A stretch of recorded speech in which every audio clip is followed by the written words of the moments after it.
आपने बॉलीवुड और हॉलीवुड की फिल्मों में तो बहुत बार ट्रेन डकैती को देखा और सुना होगा, लेकिन क्या आपने कभी वास्तविक जीवन में रात के अंधेरे में तेज़ रफ्तार से चलती हुई ट्रेन की बोगी का छत काटकर उसमें रखे नोटों से भरे बक्से को चुरा लेने की बात सुनी है?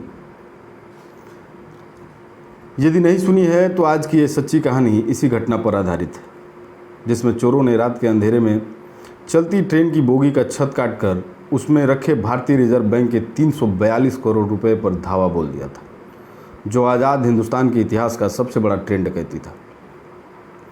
लेकिन डकैती को अंजाम देने वाले डकैतों के मुकद्दर में शायद इन पैसों का सुख भोगना नहीं लिखा था, क्योंकि डकैती के कुछ महीने बाद ही भारत के प्रधानमंत्री ने कुछ ऐसा कर दिया कि डकैती का ये सारा पैसा धरा का धरा रह गया। नमस्कार, मैं हूं सत्यम और आप देख रहे हैं खबर एक्सेस। दरअसल ये घटना 8 अगस्त सन 2016 की रात की है। सेलम रेलवे स्टेशन पर सेलम चेन्नई एगमोर एक्सप्रेस के इंजन के ठीक पीछे वाले बोगी में रिजर्व बैंक के कुछ अधिकारियों और पुलिसकर्मियों की मौजूदगी में पैसों से भरे 226 बॉक्स रखे गए, जिनमें कुल 342 करोड़ रुपए थे और बोगी को बंद करके सील कर दिया गया। और इसी बोगी के पीछे वाले बोगी में अत्याधुनिक हथियारों से लैस 18 सुरक्षा कर्मियों को पैसों की सुरक्षा के लिए तैनात कर दिया गया। और रात 9 बजे ये ट्रेन सेलम रेलवे स्टेशन से चेन्नई की तरफ रवाना हुई। रात के अंधेरे में ये एक्सप्रेस ट्रेन अपनी तेज़ रफ्तार से धड़धड़ाती हुई मंजिल की तरफ आगे बढ़ रही थी। रात बढ़ती जा रही थी, अंधेरा घना होता जा रहा था और ट्रेन में सफ़र कर रहे यात्री अब खाना खाकर अपनी अपनी सीट पर सोने की तैयारी कर रहे थे और पैसों की सुरक्षा में तैनात सुरक्षा कर्मियों को सब कुछ ठीक ठाक लग रहा था।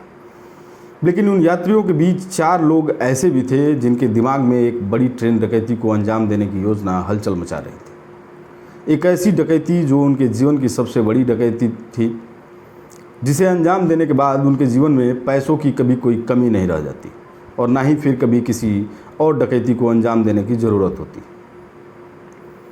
रात काफ़ी गहरी हो गई थी और ट्रेन सेलम से करीब 150 किलोमीटर दूर विरुद्धाचलम स्टेशन पर पहुंच गई थी। यहाँ जब सुरक्षा कर्मियों ने बोगी का जांच किया तो सब कुछ सही मिला और सुरक्षाकर्मी पुनः अपने बोगी में जाकर बैठ गए। ट्रेन यहाँ कुछ देर के लिए रुकी थी क्योंकि यहाँ ट्रेन का इंजन बदलना था। सेलम स्टेशन से विरुद्धाचलम स्टेशन तक ट्रेन का इंजन इलेक्ट्रिक था और यहाँ से इस ट्रेन का इंजन बदलकर डीजल इंजन करना था। कुछ देर बाद ट्रेन का इंजन बदल दिया गया और जैसे ही ट्रेन का इंजन बदला गया तो रुपयों से भरी बोगी ट्रेन के सबसे पीछे हो गई और ट्रेन में सवार डकैत अब ट्रेन की छत पर जाकर बैठ गए थे। कुछ देर बाद ट्रेन ने सीटी मारी और विरुद्धाचलम स्टेशन से रवाना होकर चिन्ना सलेम स्टेशन की तरफ आगे बढ़ने लगी। पैसों की सुरक्षा में तैनात सुरक्षा कर्मियों में से लगभग सुरक्षाकर्मी सो गए थे और जो जगह थे वो मोबाइल फ़ोन चलाने और आपस में गप्पे मारने में मसरूफ़ थे। ट्रेन को विरुद्धाचलम स्टेशन से चिन्ना सलेम स्टेशन पहुंचने में 45 मिनट का समय लगता था। इस 45 मिनट के दौरान ट्रेन काफ़ी सुनसान इलाके से होकर गुजरती थी, जहां बड़ी आसानी से डकैती को अंजाम दिया जा सकता था। और जैसे ही ट्रेन इस सुनसान इलाके में पहुंची तो ट्रेन की छत पर बैठे 4 लोग पैसों से भरी बोगी के छत पर आए और कटर की मदद से बोगी के छत को काट दिया।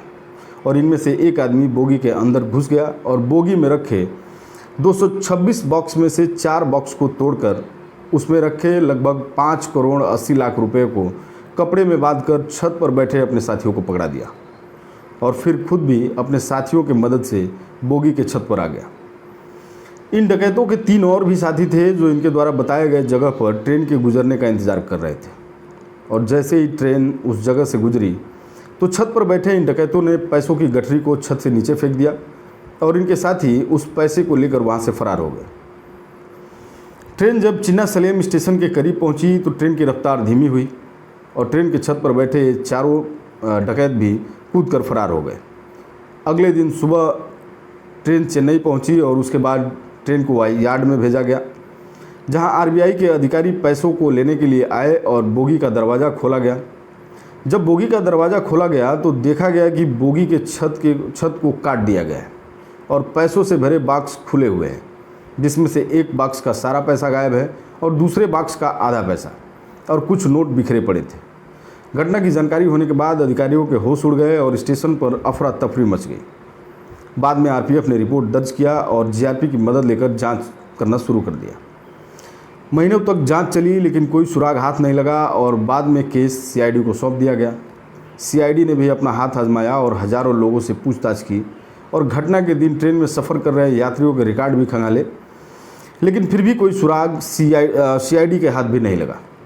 बाद में सीआईडी ने नासा से संपर्क कर केस को सुलझाने में मदद मांगी और नासा के ज़रिए ये पता चला कि डकैती किस जगह पर हुई है, लेकिन डकैती किसने की है ये पता करना अभी भी बाकी था। बाद में सीआईडी ने जिस जगह पर डकैती हुई थी उस एरिया में जितने मोबाइल फ़ोन डकैती के समय एक्टिव थे उन सभी का रिकॉर्ड खंगालना शुरू किया और इस तरह लगभग 2 लाख मोबाइल फ़ोन के रिकॉर्ड खंगाले गए। इनमें से जिन नंबरों पर शक हुआ उनका गहन जांच किया गया और पता किया गया कि ये नंबर किसके नाम और किस पते पर दर्ज हैं। इस तरह से पता चला कि एक नंबर जो उस रात घटना वाली जगह पर एक्टिव था वो मध्य प्रदेश के मोहर सिंह पारदी के नाम पर दर्ज था। सीआईडी के शक की सुई बार बार मोहर सिंह पारदी की तरफ जाने लगी, क्योंकि मोहर सिंह पारदी के खिलाफ पहले भी कई आपराधिक मामलों में मुकदमा दर्ज हो चुका था। बाद में सीआईडी ने मध्य प्रदेश में दबिश देना शुरू किया और मोहर सिंह पारदी के साथ उसके अन्य साथियों को भी गिरफ्तार किया।